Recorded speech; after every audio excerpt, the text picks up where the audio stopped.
पहला जो चरण के चुनाव होंगे वो 6 नवंबर को होंगे और दूसरे चरण के चुनाव होंगे 11 नवंबर को और काउंटिंग 14 नवंबर को होगी। 7 करोड़ 42 लाख मतदाता हैं। किसी भी प्रकार का मतदाता को अगर सहयोग की आवश्यकता है तो 1950 में कॉल कर सकते हैं। अनुरोध है कि कृपया आप लोग अपना नाम मतदाता सूची में जरूर चेक कीजिए। नक्सल लीगेसी वाले डिस्ट्रिक्ट में मतलब नक्सल का जहाँ इतिहास रहा है तो इस बार भी हम लोग लेकिन सावधानी पूरी बरतेंगे ऐसे बूथों पे। टोटल मतदान केंद्र 90,712 है।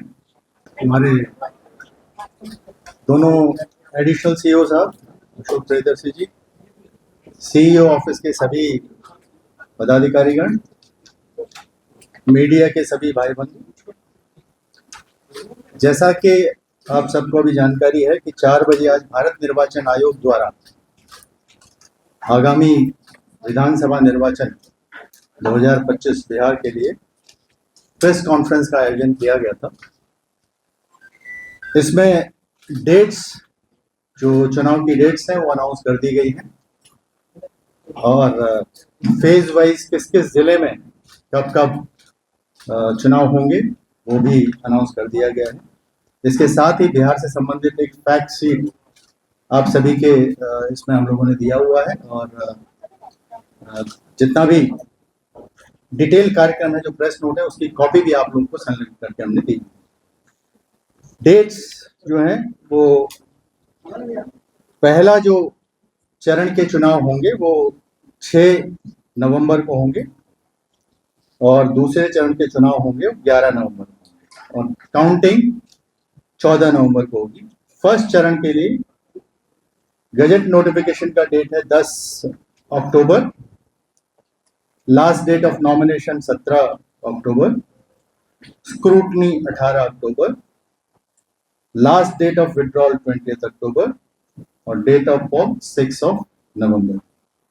उसी तरह से दूसरे फेज के लिए डेट ऑफ गजट नोटिफिकेशन जो है वो 13 अक्टूबर है और लास्ट डेट ऑफ नॉमिनेशन है 20 अक्टूबर, स्क्रूटनी 21 अक्टूबर को होगी, लास्ट डेट ऑफ विड्रॉल जो है वो 23 अक्टूबर को है और 11 नवंबर को द्वितीय चरण के मतदान है और काउंटिंग 14 को होगी।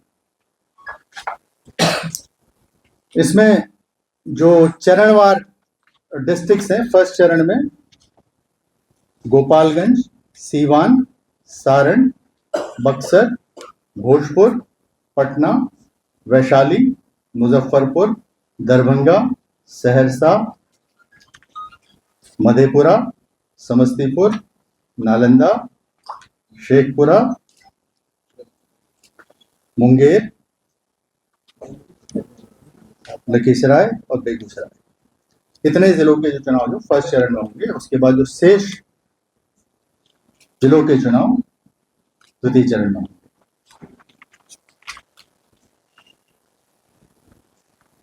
अभी भारत निर्वाचन आयोग द्वारा बिहार राज्य का विजिट किया गया था, जिसमें 2 दिवसीय उनकी समीक्षा बैठकें थी, जिसमें सभी जिला पदाधिकारी, कमिश्नर, आईजी, डीआईजी, सभी enforcement agencies, chief secretary, DGP साहब, उन सभी के साथ समीक्षा बैठक करने के पश्चात सीईओ, नोडल ऑफिसर्स और जो सीएपीएफ के नोडल ऑफिसर्स उनके साथ में ये बैठकें करने के पश्चात डिटेल तैयारियों पे समीक्षा की गई थी और तैयारियां अभी हम लोगों की कंप्लीट लगभग हैं, जिसमें कुछ बाकी हैं जो चल रही हैं। इस चुनाव में जो बिहार में विधानसभा क्षेत्र हैं 243 हैं, सामान्य विधानसभा क्षेत्र 203 है, अनुसूचित जाति के लिए आरक्षित 38 हैं, अनुसूचित जनजाति के लिए 2 आरक्षित हैं। निर्वाचकों से संबंधित आंकड़े हैं वो प्रेस कॉन्फ्रेंस में डिटेल बताए गए, फिर भी मैं रिपीट कर देता हूँ। लगभग 7 करोड़ 42 लाख मतदाता हैं। प्रथम बार जो इस बार निर्वाचक बनेंगे लगभग 18 से 19 साल के, वो 14,01,150 हैं और 20 से 29 वर्ष की आयु लगभग 1 करोड़ 63,25,000 के आसपास मतदाता हैं। इसी प्रकार वरिष्ठ नागरिक जो 80 प्लस हैं वो लगभग 10,16,000 के आसपास हैं। सेवा मतदाता 1,63,000 के आसपास में है। महिला निर्वाचक 3,49,00,000। लैंगिक अनुपात लगभग हमारा 892 है। 18 से 19 वर्ष की जो महिला है वो 5,84,000 के आसपास है।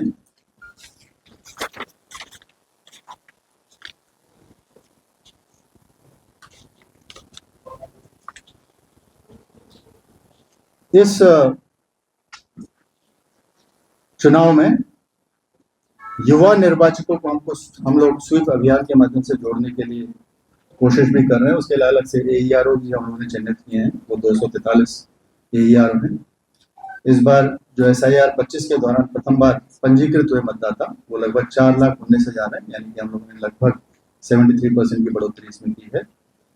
20 से 29 वर्ष की जो आयु के मतदाता हैं उनके अग्रिम आवेदन जो 1 अक्टूबर की डेट पे हैं लगभग 66,000 हैं। मतदान केंद्र हमारे लगभग टोटल मतदान केंद्र 90,712 है, जिसमें शहरी मतदान केंद्र 13,911, ग्रामीण 76,801 मतदान केंद्र है और औसत मतदाता जो प्रति मतदान केंद्र में है वो 818 है। जैसा कि आप लोगों को जानकारी है कि 1200 से जो मतदान केंद्र का रैशनलाइजेशन हुआ था उसमें 1200 से जो अधिक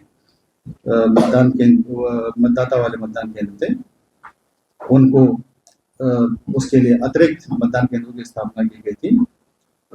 इस बार हम लोग वेबकास्टिंग कवरेज 100% करने जा रहे हैं और जिस हॉल में आप लोग खड़े हैं इसी के नीचे इसका एक कंट्रोल रूम भी हम लोग, कंट्रोल एंड कमांड सेंटर हम लोग बनाने जा रहे हैं। PWD मतदाता हमारे जो PWD जो हमारे दिव्यांग मतदान कर्मी हैं उनके द्वारा जो मैनेज मतदान केंद्र होंगे लगभग 292 होंगे।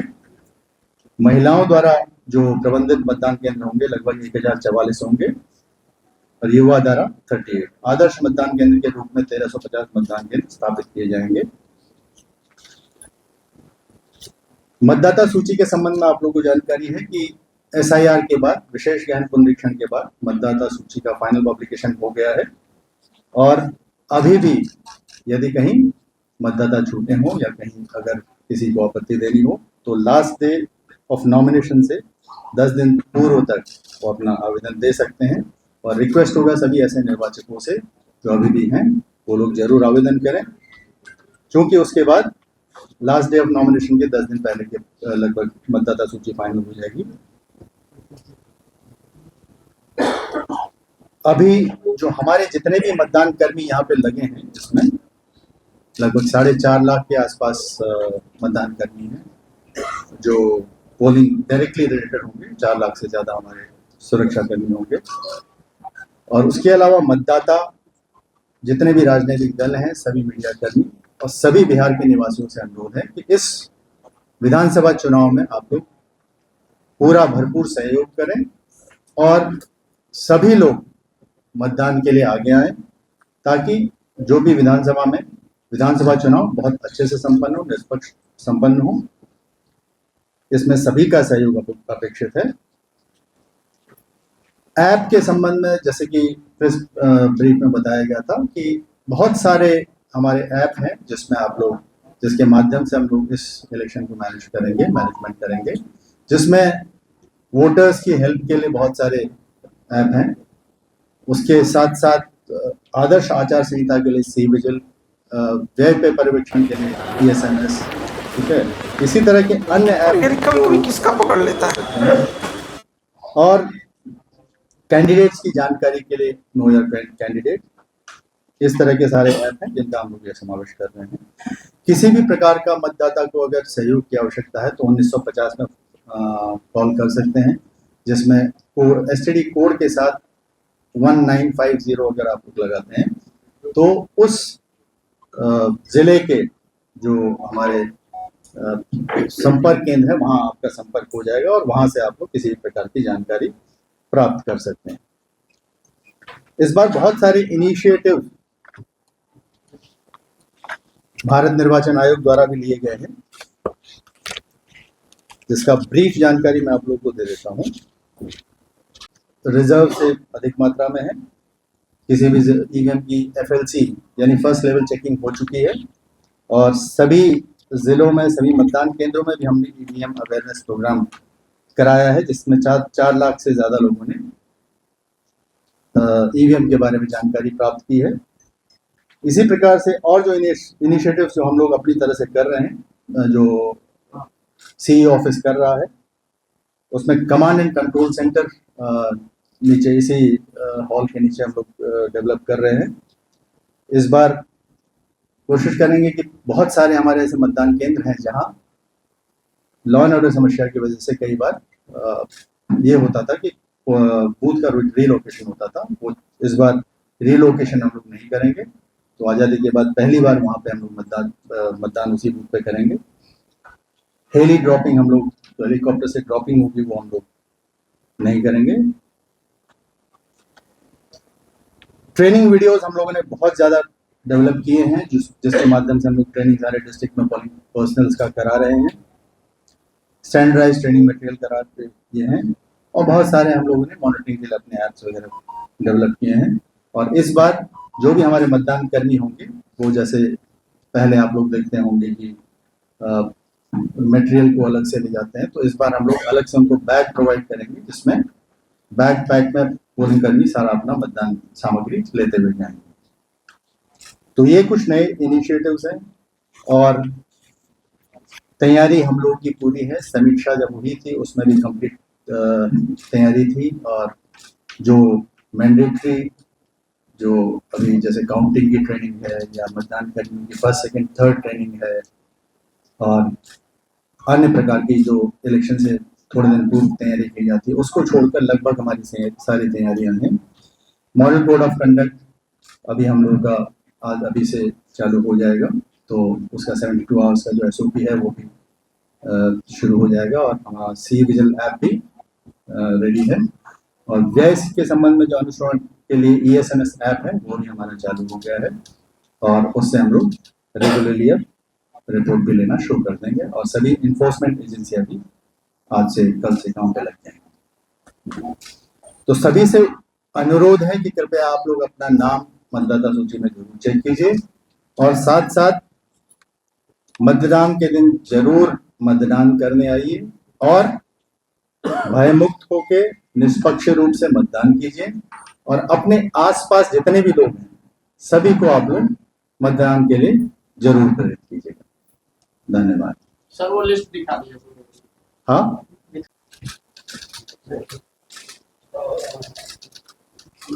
आप लोग भी लीजिए।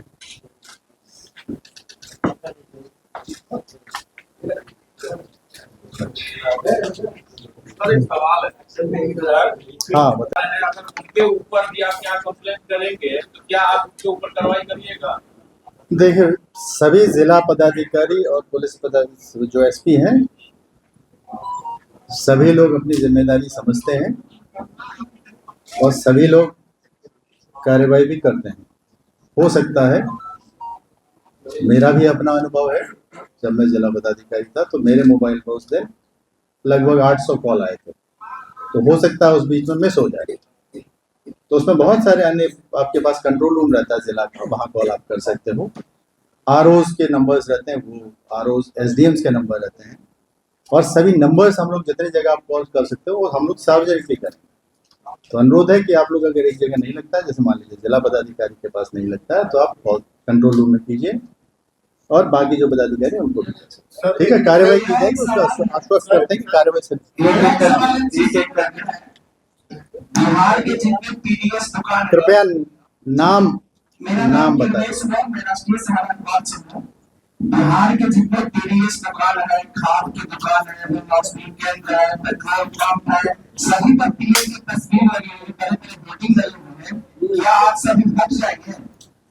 इसमें कंसर्न डिपार्टमेंट को हम लोग इसके लिए बोलेंगे, अभी टाइम है, ठीक है, अभी समय है, संबंधित विभाग उसमें अपनी तरफ से कार्रवाई करेंगे। जैसे 24 एक सवाल ये है कि जो आप लोग जब मतदान खत्म हो जाता है तो कुछ सालों से ट्रेंड देखा जा रहा है कि बिल्कुल आखिर तक, रात तक, यहाँ तक कि अगले दिन तक जो है आप लोग परसेंटेज अपडेट करते हैं और इसी को लेकर विपक्षी दलों की आपत्ति होती है। सर मेरा सवाल पूरा कर लीजिए कि मतदान खत्म होने के 24 घंटे बाद तक अपडेशन होता है और उनको लगता है कि विपक्ष के लोग आरोप लगाते हैं इसमें मैनिपुलेशन होने की आशंका है। आपको इस बार बिहार में जब चुनाव खत्म हो जाएगा तो आखिरी परसेंटेज कितना होगा, ये कब तक आप अपडेट दे पाएंगे? ये इस बार ईसीआई की एक नई पहल होनी है, जिसमें टर्नआउट के लिए अलग से एक ऐप बनाया जा रहा है, जिसमें प्रिजाइडिंग ऑफिसर्स सीधे वहाँ से टर्नआउट के बारे में बताएंगे। तो मोस्ट प्रॉब्ली इस बार जैसे ही क्लोज होगा पोल उसके तुरंत बाद ये हो जाना चाहिए।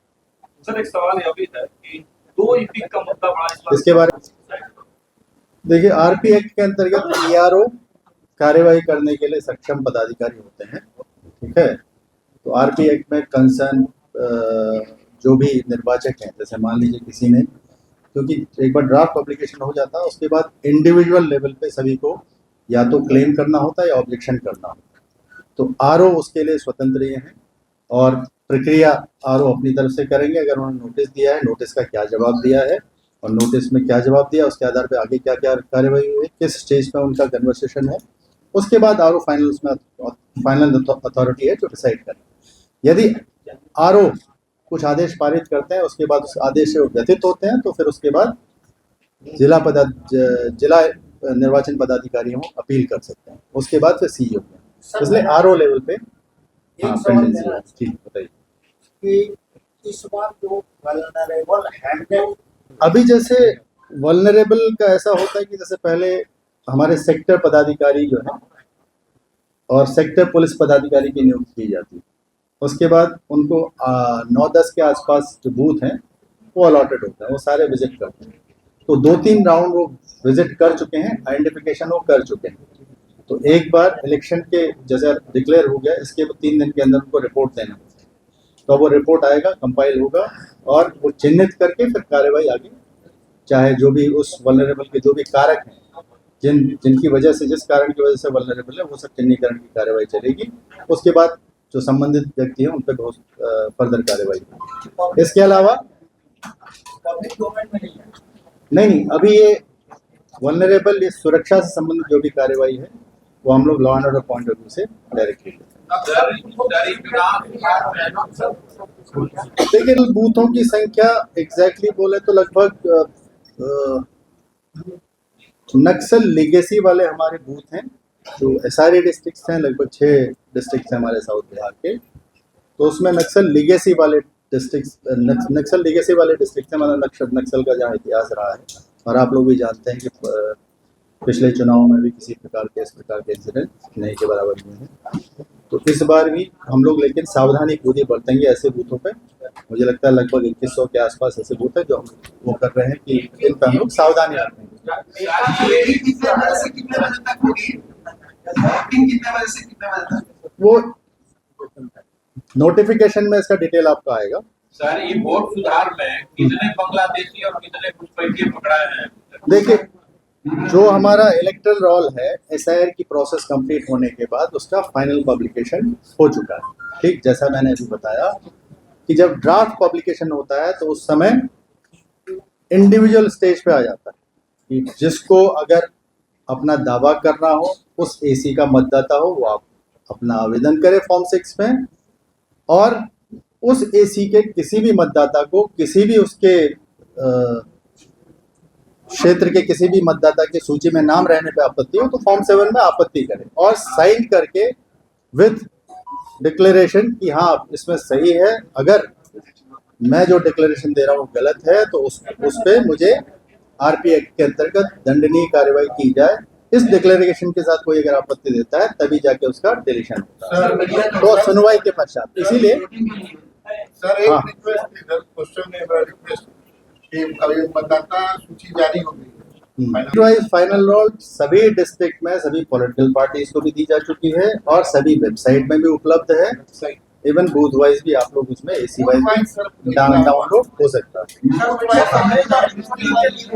वोटिंग के लिए चुनाव आयोग की गाइडलाइन है।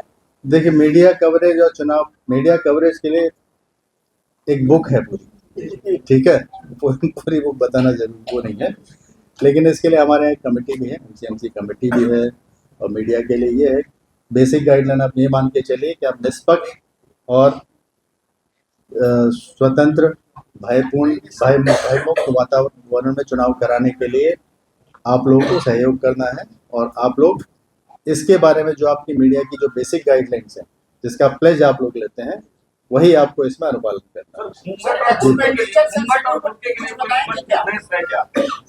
एक्सपेंडिचर सेंसिटिव विधानसभा कुछ नहीं क्या जो पिछले अनुभव पर आपके पास आए?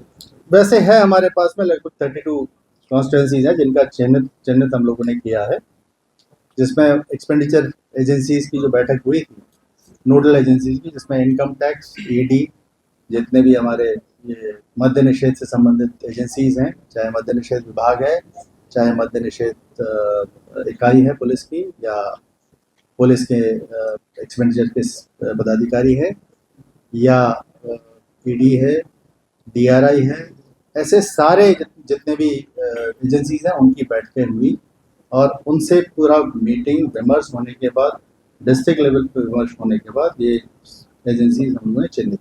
जी कौन बोल रहे हैं बताइए? मैं सोमू आनंद दिल्ली टीवी से। मेरा सवाल ये है कि असेंबली डिवीजन के बाद आपने अपनी वेबसाइट पे इलेक्टर्स का डेटा रिलीज किया, अब एसआईआर के बाद अब वो डेटा उस फॉर्मेट में आप क्यों नहीं रिलीज कर रहे हैं, क्योंकि बता रहे हैं कि किस विधानसभा में कितने वोटर्स रहे हैं? समरी रिवीजन नहीं हुआ अभी, तो ये एसआईआर विशेष पुनरीक्षण हुआ है, विशेष ज्ञान पुनरीक्षण हुआ है, ठीक है, और उससे रिलेटेड डाटा सारा हम लोगों ने पॉलिटिकल पार्टीज के साथ सभी वेबसाइट में सभी जगह। नहीं, आपने जिस तरह से समरी डिवीजन के बाद डेटा बताया कि 243 विधानसभा में कितने इलेक्टर्स हैं, वो डेटा आपने ठीक है क्यों बताया? ठीक, चलिए बहुत बहुत धन्यवाद, और आप लोगों का सहयोग अपेक्षित है। और हाँ, यहाँ कोऑर्डिनेट करने के लिए कपिल शर्मा जी हैं, जो हमारे मीडिया नोडल हैं। कपिल शर्मा जी को जानते ही होंगे आप लोग, यही वाले, वो टीवी वाले नहीं, तो उनसे आप लोग संपर्क कर सकते हैं।